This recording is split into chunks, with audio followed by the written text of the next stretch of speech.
참석하신 여러분을 주님의 이름으로 환영합니다. 오늘 우리에게 주시는 하나님의 말씀은 요한복음 19장 25절부터 27절인데요. 제가 읽겠습니다. 예수의 십자가 곁에는 그 어머니와 이모와 글로바의 아내 마리아와 막달라 마리아가 섰는지라. 예수께서 자기의 어머니와 사랑하시는 제자가 곁에 서 있는 것을 보시고 자기 어머니께 말씀하시되 여자여 보소서 아들이니이다 하시고 또 그 제자에게 이르시되 보라 내 어머니라 하신대 그때부터 그 제자가 자기 집에 모시니라. 아멘. 오늘 설교의 제목은 엄마를 부탁해입니다. 엄마는 우리 모두에게 매우 특별한 존재입니다. 엄마 덕분에 우리는 태어났고 세상을 누리죠. 여러분에게 엄마는 어떤 존재입니까? 저는 아빠보다는 엄마랑 친해서 저에게 엄마는 매우 특별한 존재인데 우리 청년들은 어떤지 모르겠네요. 우리의 영원한 스승 예수에게도 물론 엄마가 있었습니다. 예수의 엄마는 마리아였죠. 기독교의 모 종파는 마리아를 신성시합니다. 이처럼 벽화를 통해서 그리고 이렇게 거대한 그 동상을 세움으로써 마리아를 인간 이상으로 높이죠. 우리 개신교인들은 그렇진 않죠. 그렇다고 해서 그 로마 카톨릭, 그 천주교의 해석을 그르다고 할 수는 없습니다. 하나의 해석이죠. 그런데 마리아를 신성시하기 전에, 마리아를 인간 이상으로 높이기 전에 마리아가 어떠한 사람이었는지 정확하게 볼 필요가 있습니다. 마리아는 그 약한 여성이었습니다. 경제적으로 독립하지 못했고 예수가 한참 자랄 때는 남편도 사망한 상태였습니다. 권력이 있는 사람도 아니었고 많은 돈을 가지고 삶을 누리던 사람도 아니었습니다. 다시 말씀드리면 마리아는 사회적인 약자였습니다. 그 당시 여성은 모두 다 사회적인 약자였습니다. 또한 마리아는 어쩌면 자신의 아들 예수밖에 모르는 여자였을 겁니다. 어쩌면 마리아는 저 사진에 있는 모자처럼 예수가 태어났을 때 갈릴리 호수에 가서 즐거운 시간을 가졌을지도 모릅니다. 마리아는 예수님의 어머니였죠. 그리고 예수는 그 마리아의 아들이었습니다. 어느 날 그 마리아의 마음을 갈기갈기 찢어놓은 사건이 발생하죠. 사랑하는 아들 예수가 십자가에 달렸습니다. 오늘 우리에게 주신 하나님의 말씀은 그 십자가에 달린 예수님의 모습을 묘사하고 있는데요. 제가 현대인의 성경으로 19장 25절을 다시 읽겠습니다. 예수님의 십자가 곁에는 예수님의 어머니와 이모, 글로바의 아내 마리아, 그리고 막달라 마리아가 서 있었다. 이 장면에 예수님 제외하고 4명의 여인이 등장합니다.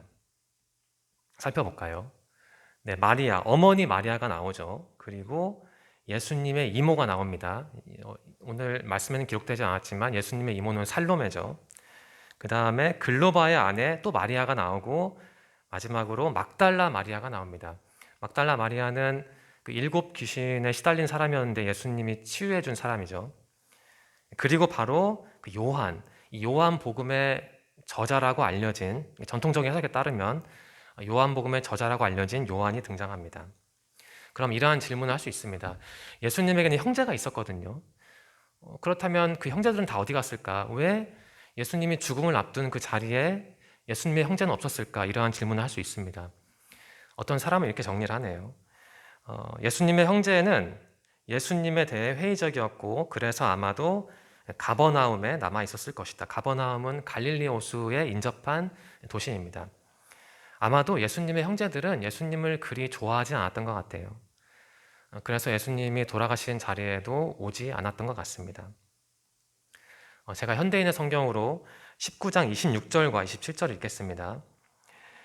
예수님은 자기 어머니와 사랑하는 제자가 곁에 선 것을 보시고 어머니에게 그가 어머니의 아들입니다 하시고 또 그 제자에게 보라 내 어머니시다 하고 말씀하셨다. 이때부터 그 제자가 예수님의 어머니를 자기 집에 모셨다. 여기서 제자는 요한을 뜻합니다.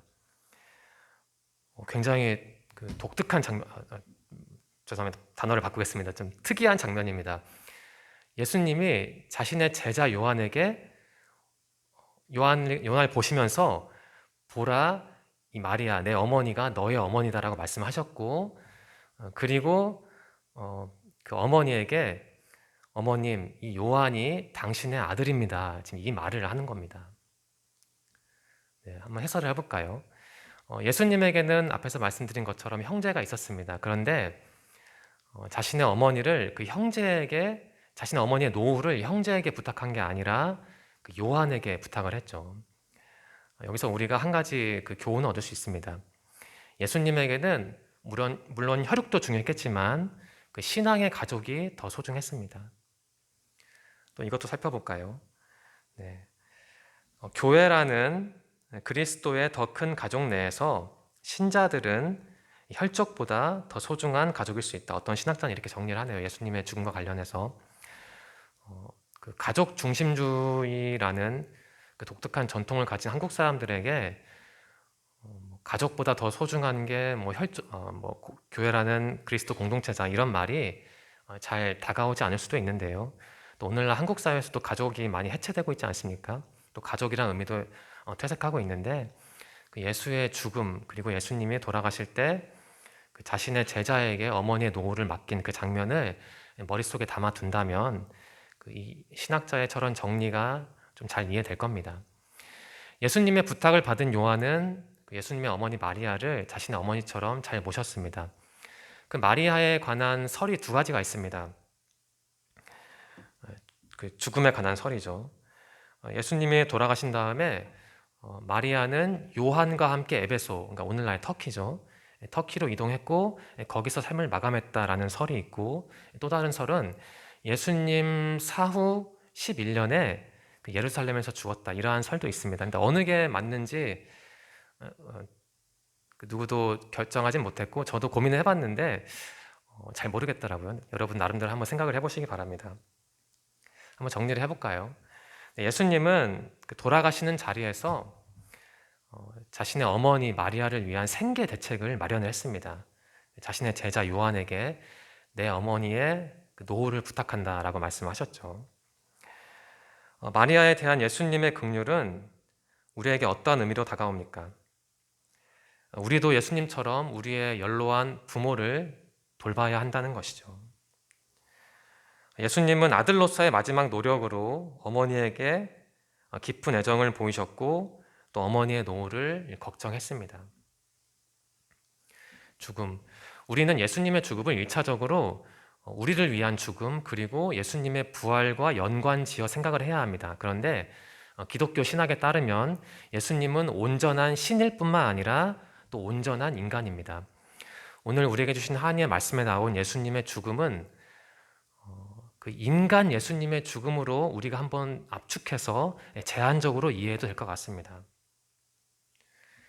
앞에서 말씀드린 내용을 한 6가지 문구로 정리해 볼까요? 예수님은 유언을 했습니다. 나의 어머니를 부탁한다. 내 어머니는 경제적으로 독립을 하지 않았기 때문에 요한, 네가 내 어머니의 노후를 좀 책임져 달라 이런 유언을 남겼죠. 그러니까 부모 돌봄이라는 맥락에서 예수님의 유언을 생각해 볼 수 있습니다. 예수님은 앞에서 말씀드린 것처럼 온전한 신이었지만 또 온전한 인간이기도 했죠. 마리아의 아들이었습니다. 그리고 아들로서 삶을 마감하기 전에 그 어머니의 노후를 부탁을 했던 것이죠. 예수님의 어머니 마리아는 단순한 여인이 아니라 사회적인 약자였습니다. 경제력도 없고 또 그 당시에는 남편도 없었던 사회적으로 소외된 여성이었습니다. 예수님은 그 어머니의 불안한 노후를 걱정했던 것이죠.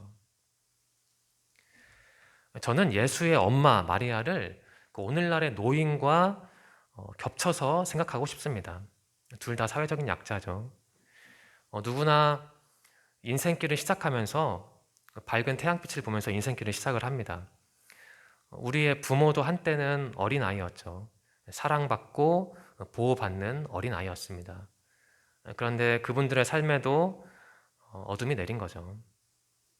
우리의 부모들은 중년이거나 아니면 이 사진에 있는 분들처럼 노년일 겁니다. 그리고 우리도 이 사진에 나온 분들처럼 언젠가는 노인이 될 겁니다.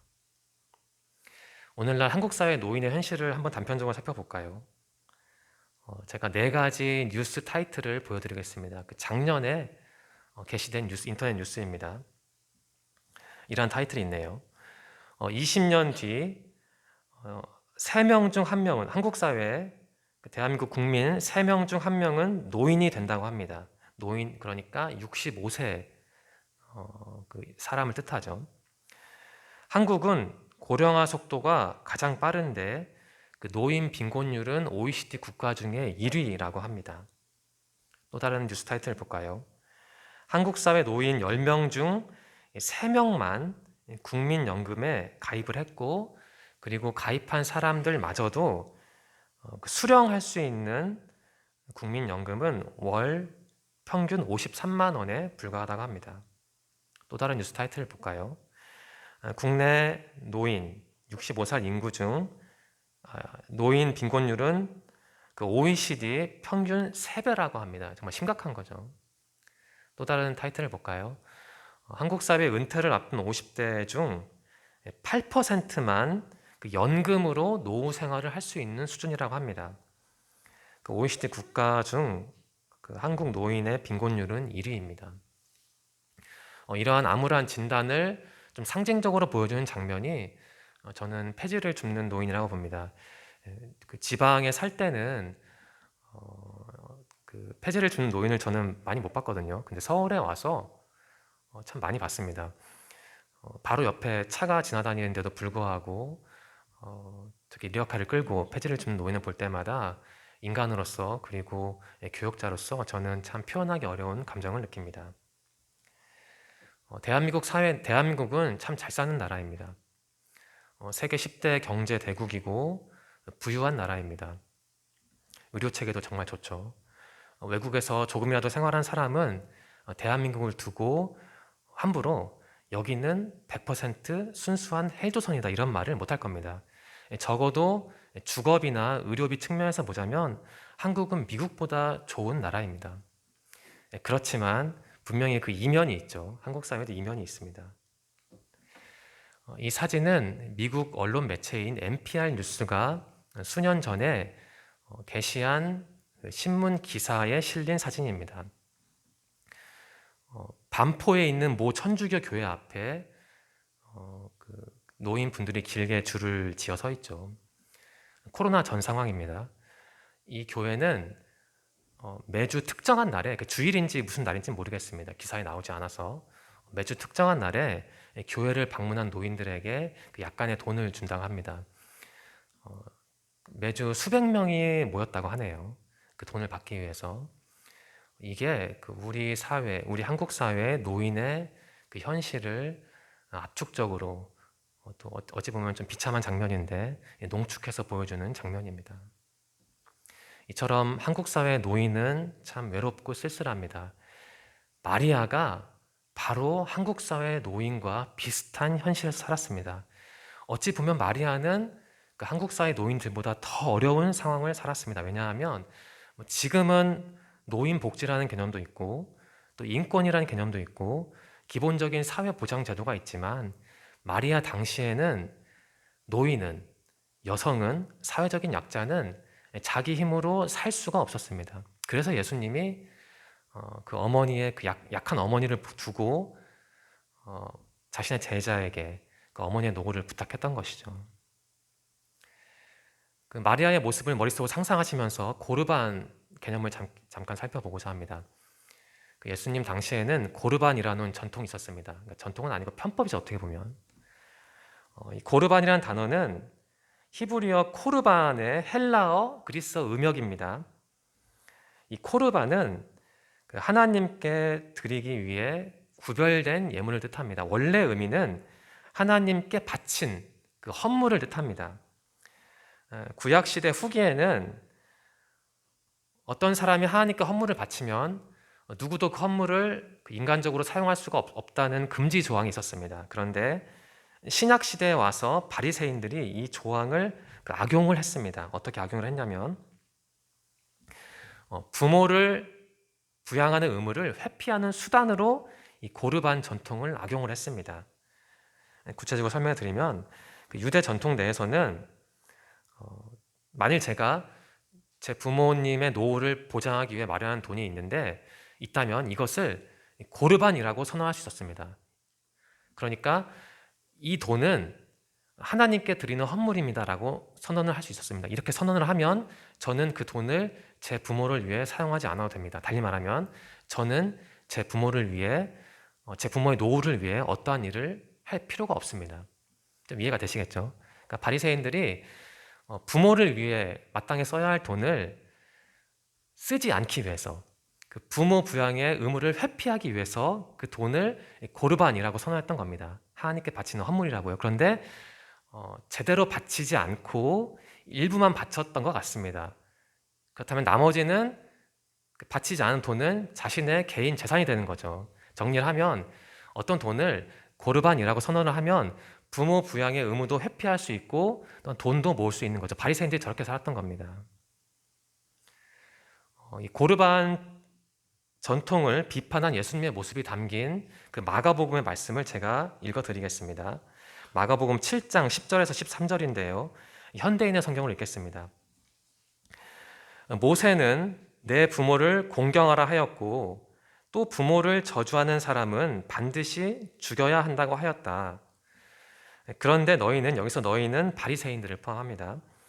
그런데 너희는 부모에게 드려야 할 것을 고르반 곧 하나님께 예물로 드렸습니다 하고 말하기만 하면 그만이라고 하여 부모에게 아무것도 해줄 필요가 없다고 가르친다.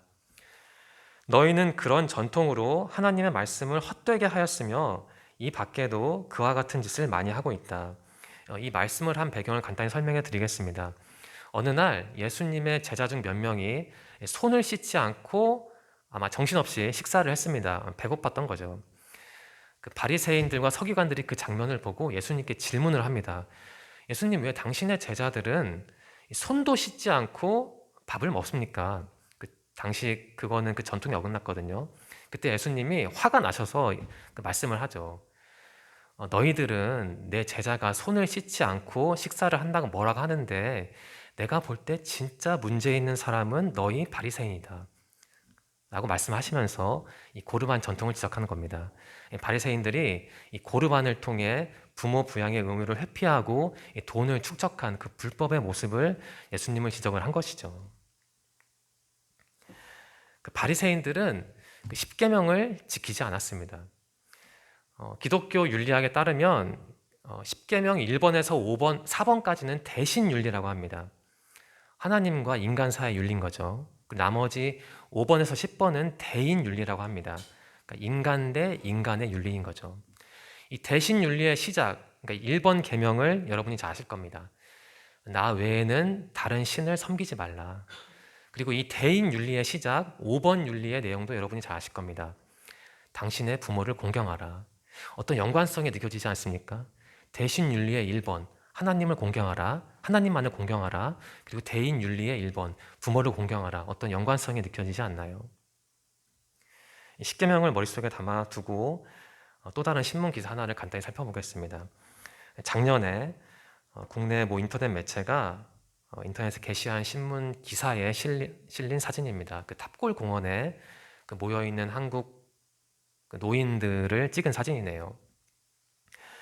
코로나 상황이었는데 코로나 상황 같은 위기 상황에는 그 사회적 약자들은 더 큰 그 소외감과 단절감을 느끼죠.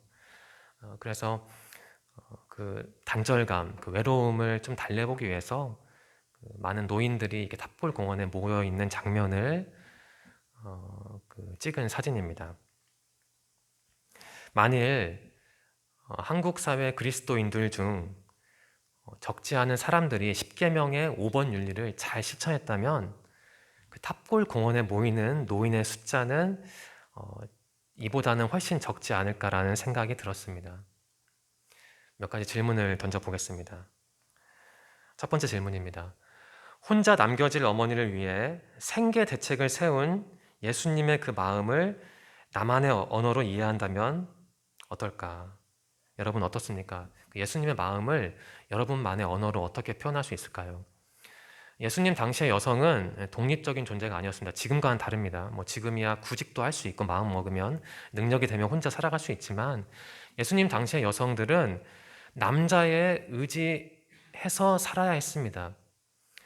그런데 예수님의 어머니는 그 당시에 남편이 없는 상태였거든요. 그런데 그러한 어머니를 두고 예수님은 죽어야 했기에 그 마음이 정말 무거울 수밖에 없었죠. 인간으로서.